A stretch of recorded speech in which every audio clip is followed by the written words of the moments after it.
You're listening to the Cross-Check NHL Show, part of the Locked On Podcast Network. Here are your hosts, Andrew Berkshire and Mary Clarke.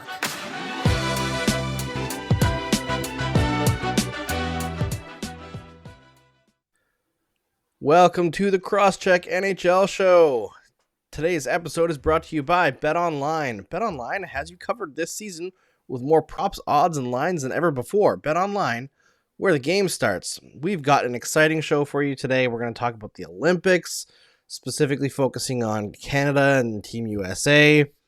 We're going to talk about All-Star Weekend, which I think Mary is going to have to carry that conversation because I watched precisely 0 All-Star stuff this weekend. I'm very happy about that. And also some predictions for the second half of the NHL season, and then some pop culture roulette. I am Andrew Berkshire from Game Over Montreal, Game Over International on SDPN, and I am here with my wonderful co-host, Mary Clarke from For the Win. Mary, how was your weekend? Good, Andrew. Busy because, as we'll talk about, the Olympics are here, Yes. and it has dominated, I think, both of our lives right now. You in a little bit of a different way because you have to modify your sleep schedule more than me, but still, the Olympics are here. We're having a good time. I'm excited. I've talked about how I love the Olympics on this show. I love the Winter Olympics, especially. I love a lot of the events. I'll talk about it later. There's been some really cool stuff so far, at least for the United States side. I haven't seen much of Canada outside of, the general events the United States has been in, but that's because I live in America and NBC's coverage highlights mostly Americans. Things are doing good, though. I'm tired because we are recording this Monday morning, so this is before the United States plays Canada, and we couldn't make it work any other way, but I'm excited for that game too, because that is going to be a lot of fun, Andrew, and I am looking forward to seeing where things go. Yes, and hopefully this one won't be delayed because of some shady shenanigans. Yep. Because I don't know if you caught that last night. Oh, yeah, I did. It happened right after I finished work, and I was, God. Tuning in, and I've never seen my Twitter feed so alight at like 11, I don't know, to midnight. 11:30. Yeah, like everybody is freaking out. It's that always was certainly something with Russia. Yeah, and that was certainly something. You can explain for the people that may have missed it somehow if the Olympics aren't on their radar, but they should be because they've been really good this year so far. I mean, Russia at the Olympics and tests, there's always something going on there. I mean, personally, I still don't understand really how Russia is allowed to be competing in these things at all, even if they're not technically under the banner of Russia. But yeah, essentially the Russian team didn't do their tests early enough in the day for COVID, and so by the time the game was about to start, they didn't have the results in, and they were waiting on it, and the Canadian team was informed of this, and they were like, we're not going then.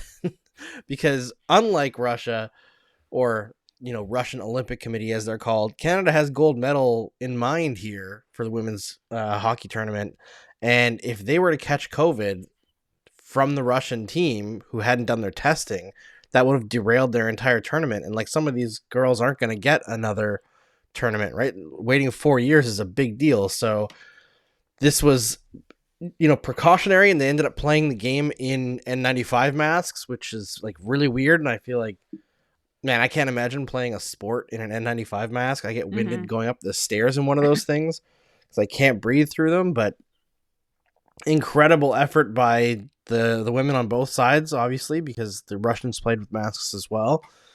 But it was a weird just sight. Shenanigans. Yeah, I think shenanigans is a good way to put it. And it was just a weird sight because, they were delayed. No one knew why. Then it was like the COVID test thing. And then they came back with masks and people are like, are they really going to do this? And they did. And it seemed I went to bed eventually. But it seemed as if, once the game got started, there weren't many, it just went on as as normal. And I think before we, really dive into the Olympics, we should mention the Blackhawks story. I don't know if you saw that, Andrew. That broke last night. Okay. So I really didn't read that much into it because I was busy covering the Olympics on my side. And then I went to bed because the like I said, the Olympics have been my priority the past couple of days, but we should mention the Blackhawks story, which broke from, I believe, Emily Kaplan late Sunday night. So this is from ESPN. So the Blackhawks fired longtime athletic trainer of minor league affiliate for sexual harassment. And I'm quoting from the article. The Chicago Blackhawks fired longtime head athletic trainer of their AHL affiliate following an investigation into allegations of sexual harassment, the team said in a statement to ESPN. When reached by ESPN on Sunday, the Blackhawks confirmed that Rockford IceHogs head athletic trainer DJ Jones's employment had been terminated in November. According to sources, the person was a member of the team's ice crew, and allegations were from an incident that happened years ago. And I believe they first found out about it, as far as I remember, the day after Kyle Beach had his big interview on TSN. So we just wanted to update you on that, since we said we were going to talk more about the Blackhawks stuff as it comes up. I don't know if we have really anything new to say other than the Blackhawks organization is rotten to the core. We've said that before. But the hole just keeps getting deeper, Andrew. At least they acted on this one, I guess. Yeah, but they also operated in a culture where this went, how long was it? Like 8 years? I thought it was like something shorter, but it could be like... No, it was like 2014, I thought, is when it took place. Maybe it did. I don't remember the dates, because like I said, I saw it very briefly because I was very busy last night with other things, but I trust you on that, Andrew. So basically you have a culture of people not trusting that they can report things and not have it come back on them in some way until Kyle Beach steps forward and forces the issue. So once again, I feel like you got to give credit to him and whoever stepped forward on this case as well, because everyone who does this in hockey or in most situations is putting their own livelihood at risk. And, sometimes you can have things go your way, and that's great, but it is a great risk to report things like this. And, I commend everyone who does. It's a tough thing to do. But let's move on a little bit. We're going to talk about Canada and USA, because they're going to play the night that we're recording this. We are recording it in the morning on Monday. So by the time you're able to listen to this show, you will already know the result. But there's some interesting things going on with Team Canada and Team USA. First of all, Brianna Decker is out for the rest of the Olympics with a broken leg, which is absolutely tragic for the USA and for Brianna. That's just awful, because she's one of the best players in the world, and to have her go out in the first game is so unfortunate. And Canada's facing a similar thing, less clarity on it, but Melody Daoust is also out. We don't know for how long, or if she's I thought I saw that was yet. Short term, but they haven't been clear on it. Okay, maybe it was that they weren't clear on it, mostly because like I said, there's a lot of stuff happening at the Olympics, which the Winter Olympics are smaller than the Summer Olympics, but there's still a lot happening. So there's lots of information going around, lots of things I've had to cover. But it does. We mentioned this on the last show, I believe, in like the lead up to the Olympics, because it happened before opening ceremony, because for some reason the Olympics, some games play before the opening ceremony. So it really sucks, especially for Brianna Decker, who is, a multiple-time Olympian, a huge backbone of the United States. But so far, Team USA hasn't slowed down at all. They haven't scored as many goals as Canada, but they've, I believe, had back-to-back shutouts. It sucks. But I saw that she's going to remain in Beijing with the team. So at least she'll be around them, and there'll be, camaraderie and stuff there. So that's nice. But the Team USA will miss her on the ice, especially as we get into the games against Canada, which is, the one coming up this evening, which I'm very much looking forward to, because it's going to be a good time, Andrew. I don't think the listeners on this podcast have heard us really, against each other in something like we had the Summer Olympics, but we weren't really as passionate about, USA, Canada, swimming or water polo or whatever. This is the Olympics. The soccer, though. Soccer, I was pretty passionate. Okay. I mean, that's fair. I'm not the biggest soccer person. It also didn't help that those games were on super early in the morning, so I didn't watch them. As you may know, listeners and watchers, by now, I am not a morning person. I will get up in the morning if I have to, like recording this episode. But my work schedule means I work late at night, so I sleep to a little bit later in the morning. So getting up in the mornings can sometimes be a hassle, but I'm very excited that now it seems as if most of the games will be in the evening instead of in the mornings. So yay for my sleep schedule and maybe yours. I don't know how you feel about the late games, Andrew, but I'm excited. This is fun. I'm ready for heartbreak, but this is going to be a lot of fun. Yeah, I'm not a huge fan of the late games. I'd much rather just do something early because this I mean the weekend is extra hard because I can't just sleep during the day because the kids are home. So like for the Olympics because I'm covering it and I have to like be aware of everything. Over the weekend, this weekend I had to essentially do like a 2-hour nap during the night when like the events kind of cool off and then wake up in time for the kids to be up. And then I'd nap while Miles naps in the afternoon, so I was getting like 4-ish hours a day of sleep. Yeah, So that sucks, I'm very, Andrew. very tired. Yeah, Yeah, I'm I very, know very tired. I'm But like last night, complaining. it was a little bit better. So I know I'm complaining, and I always feel bad about complaining when you're here because you're upending your sleep schedule even more for the Olympics. But it's thankfully, okay. at least it won't be for forever. Yeah, It's only for, I mean, like less than 2 weeks now. So, keep counting down the days, but it's going to be worth it. I think, because these games are so fun, and I'm looking forward to, the Canada USA rivalry on NBC, I believe Sunday night. One of the announcers, they had shown some like highlight reel package, basically it's the USA Canada women's game on NBC because that's kind of the big draw. As it should be because it is an incredible rivalry. And the broadcaster at the end was like, Monday night's game isn't important at all, but it's also critically important. I'm like, this guy gets it. He understands. It doesn't matter for the standings and this, like, because USA and Canada are both going to, I think everybody advances as far as I'm aware, but USA and Canada will get, I think, a bye. I don't remember specifically how it works, but because they're so good, and have so far not lost any of their games until they play against each other, they're going to be in good position for the actual, tournament itself. But it's also critically important because it will, I guess, affect how you feel going into um, the medal rounds. And, it could be a big momentum push for whichever team wins.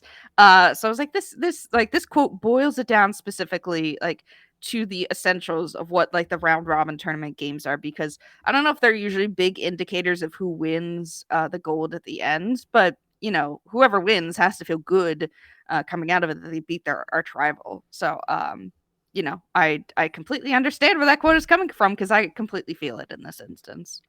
yeah, I'm with you on that. I think that it's going to be a fantastically entertaining game, but the result is not as important as, I mean, obviously when they likely meet in the gold medal game. Mm-hmm. I will say, as far as predictions go, and when you're listening to this, you can laugh if I'm wrong or give me credit if I'm right. I think Team USA is going to win this next game. I think the fact that Canada played less than 24 hours before is a big advantage huge for the USA, and they're so evenly matched that an advantage like that is just a big deal. And I feel like you look at the two teams and how they line up. I think Team Canada is like all offense and their defense is like not amazing. It's like fine. Whereas the USA is not as good offensively as the Team Canada is, but their defense is significantly better and they have like some much bigger heavy hitters on the back end. Not like in terms of hitting, but like more impactful players. So I feel like that is a nice setup for the USA in the round robin, essentially. But I mean, I'm still going Team Canada for gold. I mean, of course you are. I think that's a good prediction. I feel like if roles were reversed, you could say the same about Team USA because that, having less than 24 hours is a huge thing, especially at the Olympics. I mean, obviously we're not there on the ground, but it's, a huge change from their normal routines. I mean, some of them are used to the Olympics, but we're also in pandemic times. So things are a little bit different. So I can completely understand it being, I wouldn't be surprised if Canada doesn't get out to a very strong start if they look really slow. but I still won't count them out in any game because I know how that has gone. But it's not going to be an indicator though of the gold medal match, which is what we're presuming is going to happen because it doesn't seem so far that any of the teams really um, are on the same level as Canada and the United States, and that's okay. But I like how we're both penciling them into the gold medal match because for the most part, we have not been wrong in that regard. So yeah, it's just like I said, I'm really looking forward to it. It's going to be a lot of fun. A lot of stuff to talk about from it too, because every time these teams play, it's intense. It's filled with hatred. And there's just always some shenanigans that happen, always. And oftentimes it's Marie-Philippe Poulin that instigates these shenanigans because she's so good. You guys are so lucky to watch her. I'm so jealous. Like, to have, I mean, I know Team USA is incredible players. Hillary Knight, Amanda Castle, Brianna Decker, the Lamoureux twins. But they were retired, aren't they? The Lamoureux twins? Yeah, but they have, they're, I guess, a big part of USA hockey history because they were so impactful in winning gold 2018. So that's why I mentioned them. But no yeah. idea what you're talking about. Definitely not. But Marie-Philippe Poulin is on another level. She's an incredible hockey player. I'm so jealous that you get to root for her. I'm just in awe for every time I watch her, but I also hate her because can she please stop ruining my hopes and dreams? Thank you very much. But she's just an incredible player. So you're, it's just, you're so lucky, Andrew, is basically what I'm trying to say here. It's true. And I mean, we've got the next one coming along here, Sarah Fillier, who's had the most amazing start to a tournament that I've seen. Like, unbelievable. And right behind her is the other Sarah. Sarah Nurse is absolutely crushing it so far. So there's a lot going right for Canada. And I think Natalie Spooner has like 8 points already in 3 games. Like, oh God. Things are going pretty well for Team Canada right now. But let's wrap it up on that one now, and we'll move on to our next topic. In a minute, we're going to talk about the All-Star Weekend. I'm going to ask Mary all about it because the only thing that I saw from it is the Trevor Zegras dodgeball thing, which was fun, I guess, but I'm just very tired of the gimmicky crap. And yeah, we'll get into that right after I talk to you about Primal Origins oils. Got beard? Get Primal. You heard me right. Got beard? Get Primal. If you or someone you care about has a beard, it needs to get Primal. Maybe you're the guy who's never considered the benefits of treating your beard with product. Primal Origin oils will stop the itch and make your beard look healthy and groomed. The products are free from harmful synthetic ingredients with low impact on our planet. Primal Origin oils makes balms, oils, whipped butter that are renowned as the best feel in beard products available. All products are fair trade certified and handcrafted in the USA. The combo kits make a great holiday gift, and if you're shopping for yourself, you'll be glad you did. Honestly, I've tried beard products, but I think I got to get on the Primal Origin oils bandwagon because as much as you can look at different oils from different companies, I feel like they're really selling me hard on this. We know that every company claims to have the best, but Primal Origin oils challenges you to compare their ingredients and the feel in the beard to the other products you've used. We promise you will see and feel the difference. Remember, the code LOCKEDON gets you 20% off at primaloriginoils.com. Use the code LOCKEDON at checkout for 20% off. It's Super Week, brought to you by Get Upside, and there's no better place to get coverage of the big game than the Locked On NFL podcast. Locked On Bengals and Locked On Rams are in LA all week covering the big game. That, of course, is the Super Bowl, because that's coming up this Sunday. All right, Mary. So the All-Star Weekend happened. I actually lied. I saw 2 things. I saw the Trevor Zegras thing, and I also saw Nick Suzuki and Patrice Bergeron palling around everywhere, which apparently was set up by the Canadiens' PR manager, Chantal Maccabi, who was just hired. And she was like, yeah, get these 2 together, mingle. And it continues my speculation of the Canadiens hiring Patrice Bergeron's agent as their GM, Patrice Bergeron being an unrestricted free agent this summer. It's the thinking emoji. Just yes. no. Will it happen? No, because why would he sign with a rebuilding team? But at the same time, It's a you can fun imagine how dream. angry the Bruins would be. Yeah. It would be fantastic. Yeah, it's a fun dream. All right, so what was your take from All-Star Weekend? Because I didn't hear much about it, honestly. It seemed like there was not many people watching. There was. Maybe you just were, not. It's fine that you weren't paying attention, Andrew. Maybe the reason why people were watching on my end is because, and we'll talk about Claude Giroux, was a big factor in the, at least All-Star game because he won MVP. But, yeah, I thought it was a good weekend. I thought the biggest problems were that the events that they did outdoor fell flat. For starters, I believe they were pre-taped. Yes, they were, yeah. Which was weird, and I didn't like it because I was planning on writing something about it. And, when it's pre-taped, that means there's, no, photojournalists around to take pictures of all the really nice views of the Bellagio fountain.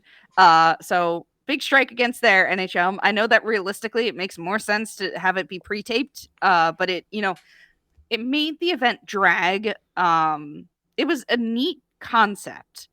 It was very boring, but the views were nice. So I don't think that they'll be doing it again. But like I said, I was disappointed because the very end was really cool. They had the fountains going off as I believe it was Roman Yossi, and I don't remember who the other player was. They had basically they were on a platform in the middle of the fountain and had to shoot a puck at other platforms that had little barriers on them. And they had to get them inside the barrier. It had to stay inside the barrier. It couldn't jump out of the barrier. So it was really the views were really cool because they had the fountains going off for the final when the final two faced each other.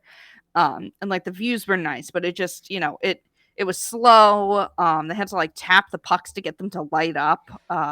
So I get why, but it kind of took a rhythm out of it. I didn't really see much of the blackjack one. But that also didn't seem to be very inspiring either. I commend the NHL for trying something different. But it was a mixed bag to probably bad realm of where they went with it. So it kind of sucks, but it was neat in theory, but especially because fans couldn't weren't around for these events. They had to just watch it on the video board in the arena. So I don't know what the arena was like, but it seems as if it kind of took a little bit out of it. But the big thing was the breakaway challenge with Trevor Zegras stealing the show with his dodgeball routine, basically, where he, came out in the full, I don't remember the guy's name from dodgeball, but he came out in the full gear. The Vince Vaughn thing? I believe so. Yes, I believe so. Yeah, and then, took a shot blindfolded while having dodgeballs thrown at him, and he did it, and it was incredible. And somehow he still lost because the celebrity judges like John Hamm did not like it or did not grade it a perfect 10, and I do not understand. And Trevor Zegras was robbed. I'm so sorry, sweetie. You're doing the best you can to lift the NHL, but the NHL is doing its best to not showcase you, which is weird because ESPN promoted him a whole lot during the broadcast. But the NHL's like, no. But that was fun. Jack Hughes played a magician and had a little version of him jump out of he did his little, box trick and had another kid jump out. And they both scored. There was a hangover one. Not Joe Pavelski, Pietrangelo was the one who won, and his was bad. I don't even remember specifically what it was, but because he was the hometown boy, they gave it to him, and I'm like, come on, guys. Why? It's dumb. It was. But we all know who the real winner was, and Trevor Zegras's breakaway challenge was really cool. And then the All-Star game on Saturday was kind of how you expect them to go. There's nothing too entertaining in there, but they're nice. And it was cool to see Claude Giroux get MVP. Had a couple goals, a couple assists as the Metro won. So we got, the car, got some nice recognition. It made me feel really emotional because it's probably his last All-Star game as a Flyer. And like I said before, those will be feelings I will have to unpack, but we will not do those now. But what I can say for the NHL is at least it's not the Pro Bowl, because the Pro Bowl was on Sunday and that was bad. I turned it on for 2 seconds and I saw no tackling whatsoever. It was very painful to watch, Andrew. So I think the NHL, you may not like the All-Star game and All-Star weekend as a whole, but at least it's not a joke in the way the Pro Bowl is. It's at least a competition of some sort. And it seems like the players are at least giving an effort. There were, some really awesome goals, some really good saves. Tristan Jarry at the end of the final had some really great saves for the Metro. Like, these guys seem to at least are putting in a little bit of effort. The Pro Bowl was not. And I went from the Pro Bowl over to the Olympics and was like, I'm not doing that again. I've never watched a minute of the Pro Bowl in my life, but since I was working while it was on, I was like, okay, I'll at least put it on to see if there's anything interesting. No, it was terrible. And I don't think my eyes will recover because I was like, why is there no tackling? This is just a joke of a game. So I think the NHL can pride itself in that their all-star competition at least seems to mean something to the players a little bit. And if not, it's just a place for them to have fun. They're at least still giving an effort and still, they haven't checked out of those games like the Pro Bowl is. So I know you don't like the All-Star weekend, but at least we can hang our hats on that it isn't the Pro Bowl, that at least is a semi-entertaining product to watch, because some of the 3-on-3, like the periods, like they're really short. It's like, I believe 10-minute periods, like 10-minute halves, I guess. So the games don't go on for too long, but they're exciting in their own way. They've got the 3-on-3 action that we like from overtime. It was fun. It was nice to have on. Like I said, nothing too spectacular, but it was something, Andrew. And I understand, though, why you skipped it, because you've got other things going on in your life. Yes, other things going on in my life, and also, I always convince myself that I'll enjoy the skills competition, and then I watch it, and it bores you to tears. The NHL has no idea how to create an entertaining product. I think that's the biggest thing about All-Star Weekend that kind of like makes me sad. Is it's like there's so much potential here to do something cool, and everything they do is dumb. I still think that the pre-taped thing. Yeah, that was dumb. I still think the 3-on-3 tournament is good. That they tried to do. The 3-on-3 tournament's fine, but the skills competition is just so broken. And the 3-on-3 tournament, I think, needs to be rejigged a little bit too, just to have some more entertainment and some more passion in there. What we talked about before about bringing in like a rookie team that could possibly embarrass the different divisions. That would be fun. That's fun. I think that's a good idea. But I at least, you should try and watch the Pro Bowl sometime, Andrew, because that really put it in perspective to me. Thank you. Okay, because that really put it in perspective to me. Having the NHL All-Star Weekend and the Pro Bowl being the same weekend, which I don't know is usually the case. But the difference was palpable in the two leagues. So maybe that's just me looking at it as like from a lens of a general sports watcher, partially because of my job. But I agree. The NHL can do other things, but at least the base that they have is at least something to work on. It doesn't need to be completely at least in my opinion, it doesn't need to be completely thrown out the window. They can at least add on it and expand on it. I'm glad that they tried something different, but maybe no pre-tempt events, maybe try something different, in the rink. My wish would be if there's no way they could do this, because I'd love to see fastest skater where they're racing against each other, like speed skating basically, but there's no way they could do that. The NHL rink is so small, but that just, it wouldn't be able to be done. Yeah. But I wouldn't place any bets on the NHL improving this product unless other people are in charge. And speaking of that, BetOnline has you covered this season with more props, odds, and lines than ever before as football continues its march through the playoffs, right to the big game in a couple of weeks. BetOnline.net remains the best spot for all of your sports scores, podcasts, and news this season. And it's not just football. BetOnline has up-to-the-minute info on pro and college hoops, the NHL, boxing, UFC, along with live, real-time updates of current games. Don't wait to take advantage of the new amazing offers available for the 2022 season. BetOnline, where the game starts. So the second half of the NHL season is upon us. Almost every team, I think, now is past the 41 game mark. Even the teams that had a bunch of delays due to COVID. Let's see, there's Ottawa Senators aren't, and I think that's Probably it. the Islanders aren't. I'd be surprised because Oh no, the Islanders are at 39. So we're 2 teams out of 32. That's not too bad. no. Past the 41 game mark. You have any major predictions for the second half of the season, Mary? I wrote down a few. I feel like I talked a lot this episode, probably just because I want to spare you the pain of having to do more content, Andrew. But I'll just. Well, I didn't get to do much this morning, honestly. All right. It So canceled about 20 seconds in. I'll give you one of my predictions, and then I would like to hear from you. I think we're gonna actually have a busy trade deadline this year. I know that the cap is still flat, but I think there might be a little more movement. I don't really know how the trade market works, but I just think there's going to be a little bit more movement. Teams are going to be a little bit antsier to, make moves that matter. So I think just a vibe that I get that it's going to be a busy trade deadline. There are some interesting names out there, not huge names, but Klingberg, Chikrin. On the defensive market. I know that those don't necessarily move the needle for a lot of people, but I think that there will be names that move. Yeah, I mean, one of my predictions is also Claude Giroux gets moved, but we can discuss that down the line because I want to hear from you, Andrew, but that's at least one of my predictions. So when does Claude Giroux get traded to the Penguins is the big question.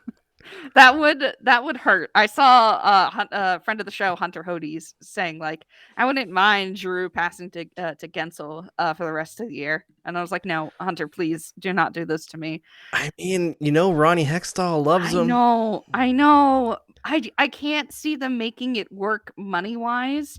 I believe I put in the I believe I put in the doc that I have Giroux going to the Avalanche because I feel like it makes so much sense. I feel like the Avalanche are going to be a big player at the trade deadline because this is, at least in their mind, this is their year. They've done a lot of really good stuff so far, and they've really turned it on basically since 2022 hit. I also have them winning the President's Trophy. I don't think it's a bold prediction, but it's certainly a prediction. Because it seems as if the league is trending towards the Avalanche this year, and I will be very excited to watch them because they are a fun team. And if Giroux ends up there, even better because they have a really good chance at winning the Stanley Cup this year. Yeah, okay, I'll get a bold prediction. I think the Canadiens maybe don't even win another game until the trade deadline, and then after the trade deadline, they win more games than they've won up until that point. So they'll have played 56 games or something by then. Yeah, so they go on a little bit of a tear at the end of the season. I think once there are certain players that are moved out and everyone else can relax a little bit and the young players start to play a little bit more, I think things loosen up a little bit. And I think Cole Caulfield will do something like score 10 goals in the last 10 games of the season. That would be nice. It'd be good for them to end off on a high note because the season's just been so terrible. I mean, as you know, because you have covered them extensively. Yes, exhaustively. Yes. But I think it'd be good for them to end on a high note. Because just after a completely miserable season, do you think that they will get the number 1 pick in the draft? Because that it seems as if they're on a crash course to get the best odds, but that does not necessarily mean they will get the number 1 pick. So do you think fate will be on their side and they'll get the pick, or will it spite them again after a terrible year and they'll fall out of the top spot? I don't think they'll get the first pick. I think. I don't think it's a conspiracy or anything, but I think the NHL very much wants the Coyotes to get that pick. And I think that there is a very different standard of what the NHL believes is good or bad for the Coyotes versus the rest of the NHL.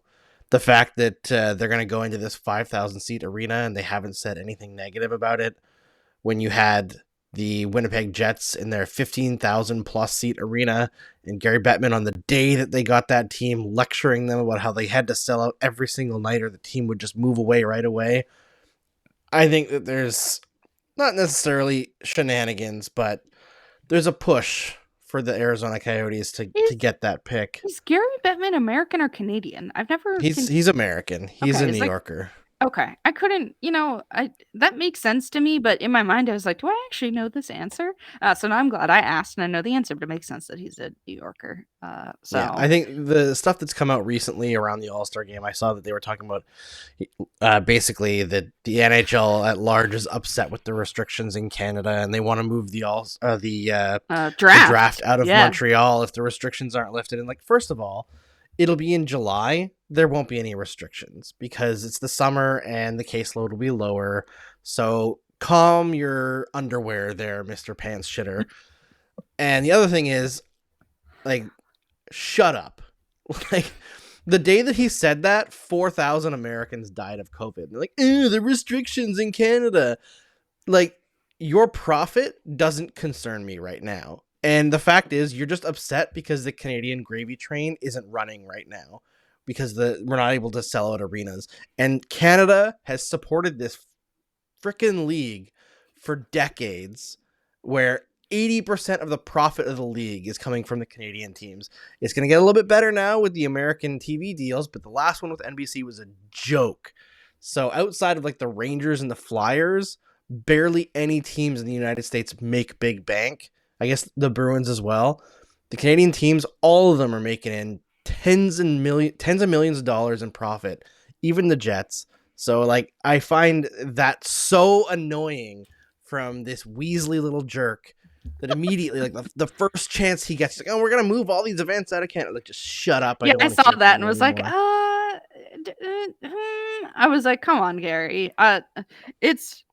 It's wild how I know this isn't prediction based, but it's wild how didn't he just celebrate his anniversary of taking over the NHL Yeah, recently? like 30 years or something. Something like that. It's really something how the public consensus, I mean, the public consensus has always hated him, but for a while it turned into a joke. I mean, the whole booing Gary Bettman thing at first was serious. Then it turned into, the meme. It was a meme. It was a joke.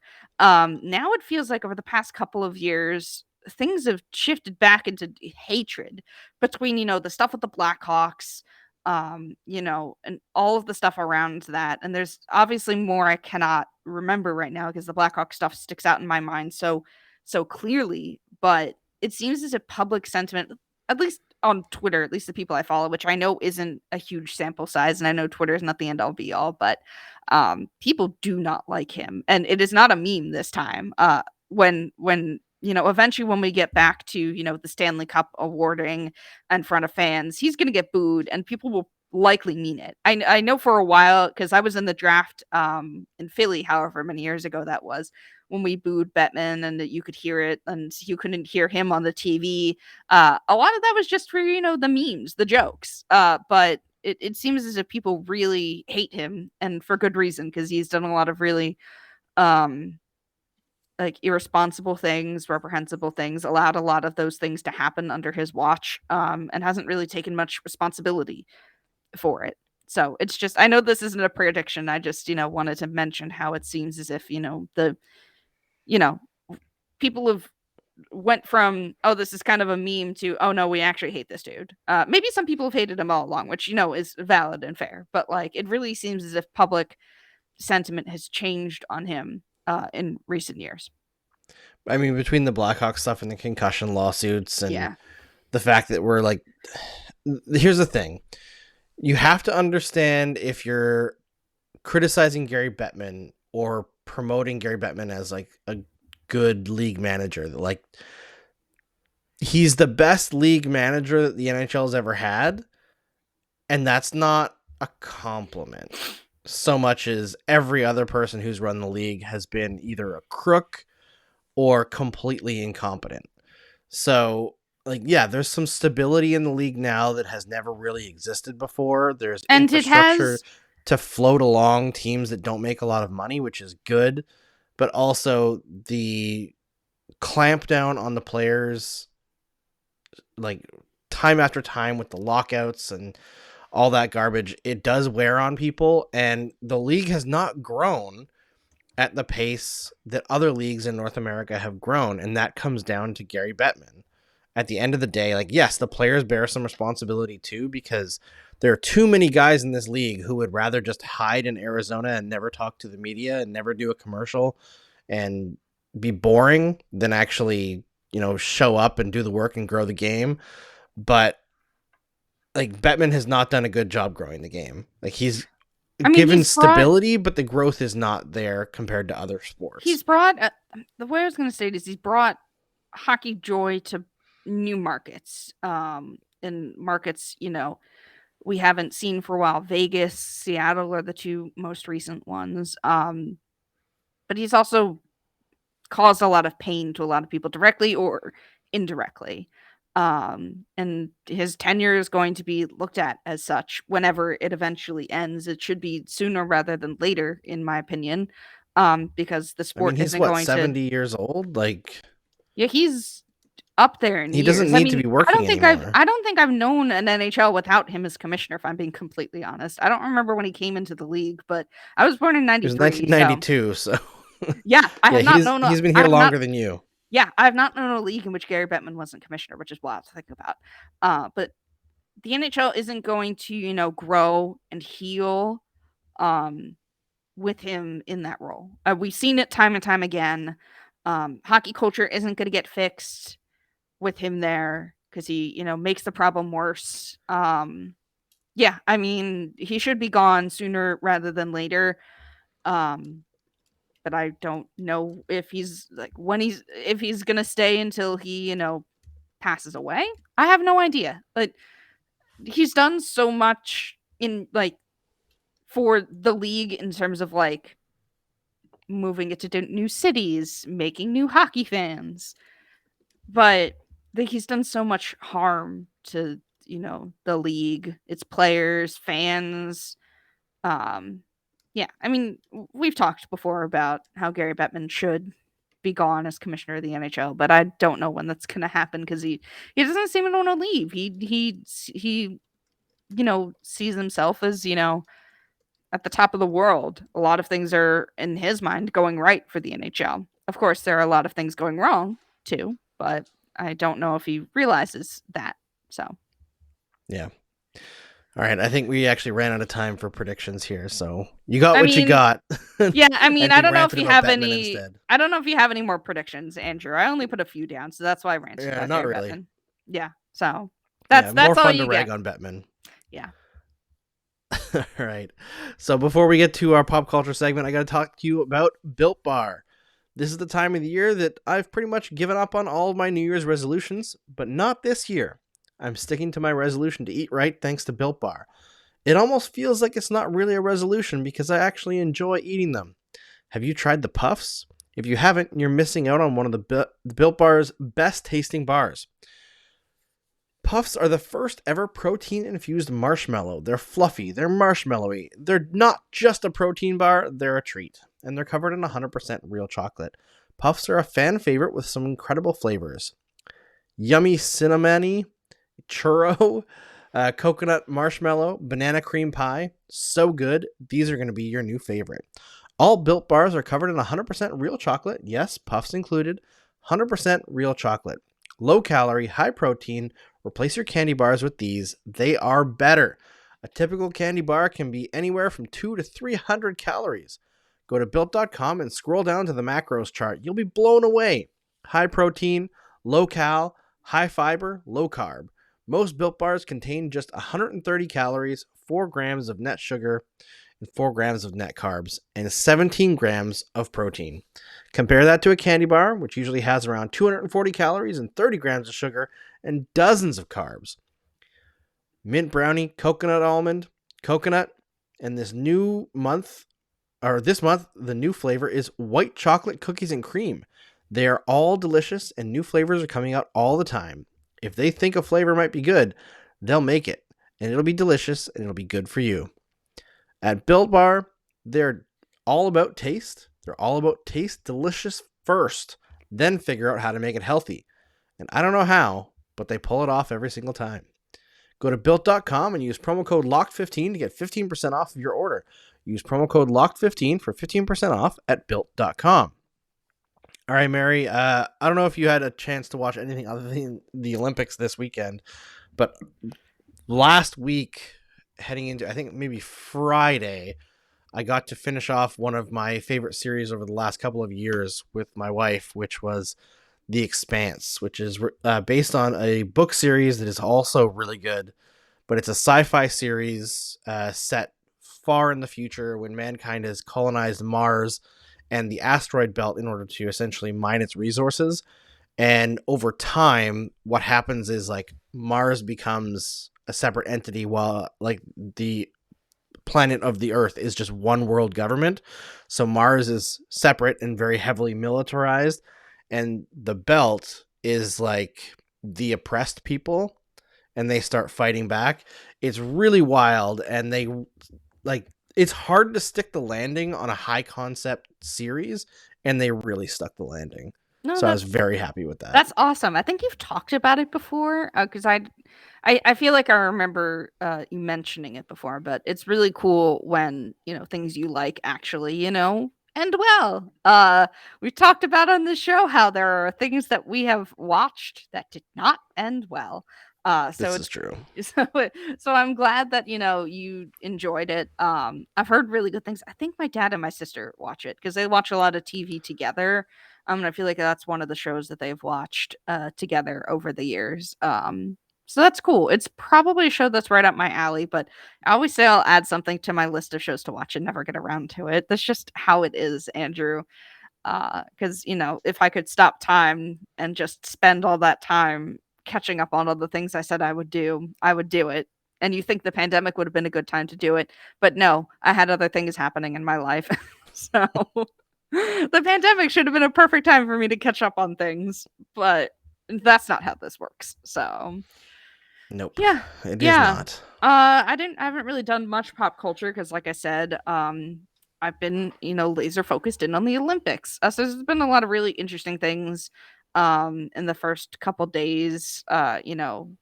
Lots of figure skating, which has been awesome. I really enjoyed the American Ice Dancers and the team event last night. They had a really cool routine. Madison Chalk and Evan Bates had a really cool routine where, you get a lot of figure skaters dancing and performing their routines to, classical music and stuff like that. But no, they performed a routine that was, outer space themed with Daft Punk music. So That's wicked. it was awesome. I wrote something on it on For the Win. I hope that there is a full video of it because NBC is very weird about Olympics coverage. So trying to find full clips of these things, like the full thing instead of just clips, is difficult. But I hope that there is a full video out there because it was stellar and it was a big reason why US won silver in the team event. I definitely recommend watching it just for the uniqueness of it, and the joy that they put into it. They just seemed to have a lot of fun. It was awesome. There was another figure skater, not from the US. Her name is Wakaba Higuchi. I tweeted that she was doing a routine. She was doing a routine to Ellie Goulding's cover of Your Song, and she was singing along to it while she was performing. And I thought that was just the sweetest thing. I tweeted it, and somehow figure skating fandom Twitter found it. And I had a bunch of our fans in my mentions being like, you should see her routines. This is awesome. So I wanted to shout that out because for some reason I got on figure skating fandom Twitter. And she's really cool, and I'm looking forward to seeing her in the individual event, I think, next week. I don't really remember when it is. I'm trying not to look too far ahead because there's just so much happening. But the Olympics have been a lot of fun. I know that the Winter Olympics don't capture the hearts of people in the way that the Summer Olympics do, but I always have a really fun time watching the Winter Olympics. I've watched, a bunch of skiing, snowboarding has been really fun. Like I said, figure skating was last night, hockey too. Thankfully, now that hockey will be shifting more towards the evenings, I can watch the games more because the way my schedule is, I would get up and turn on the USA games and they would be half over by then. So the Olympics have been really fun so far. I just want to shout out some of the small joys I've watched over the past couple of days because we've mentioned it before with the Summer Olympics. There really is nothing like the stories that are told and the sports joy that is on display in these moments. And I don't remember who the Russian figure skater is that landed a quad, I think, for the first time, a first woman to land a quad or something like that. But her routine last night was really good. And that was a really historical moment. That'll be one of those things where in the future people are like, where were you in this moment? I was sitting on my couch watching it.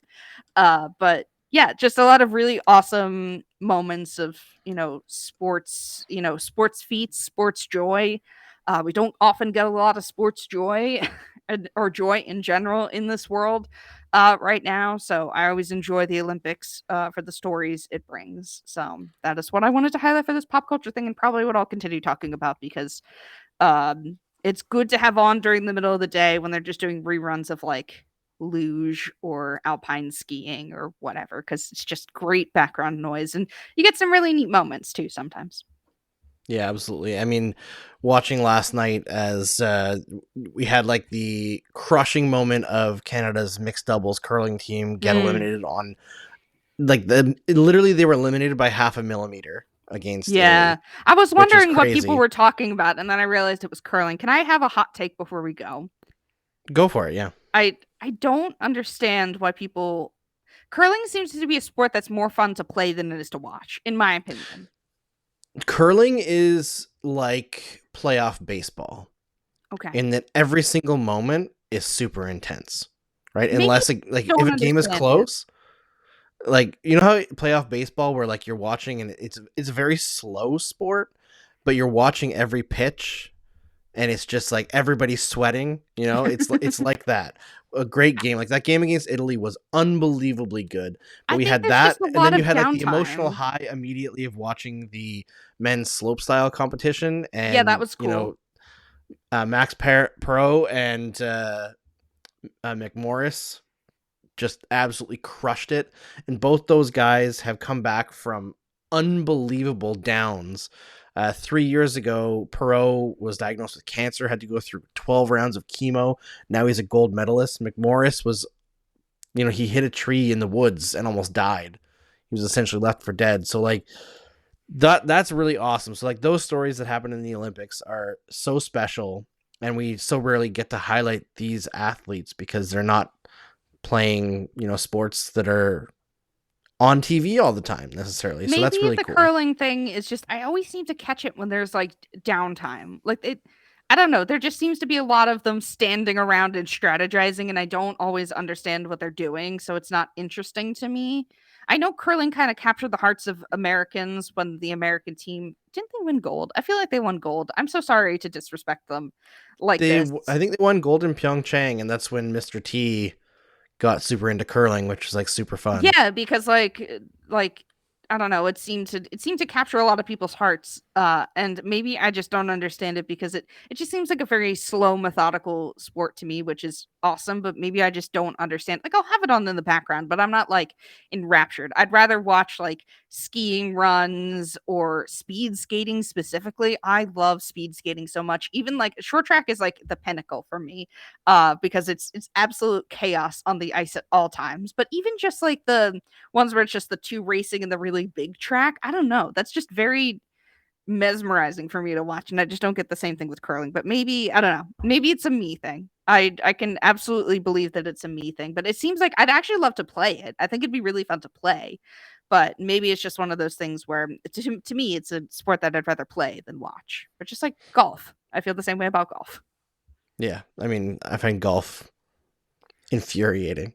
I also don't find it very fun to watch either, but curling I can get into. Not all the time, but great games are like very intense, and I enjoy that. But that's all we have for you today on the Cross-Check NHL Show. Thanks for making us your first listen every Tuesday and Friday, but now make your second listen Locked On Bets as your boy Q and expert handicapper Lee Sterling break down all the best bets for you every single day, available wherever you can get your podcasts.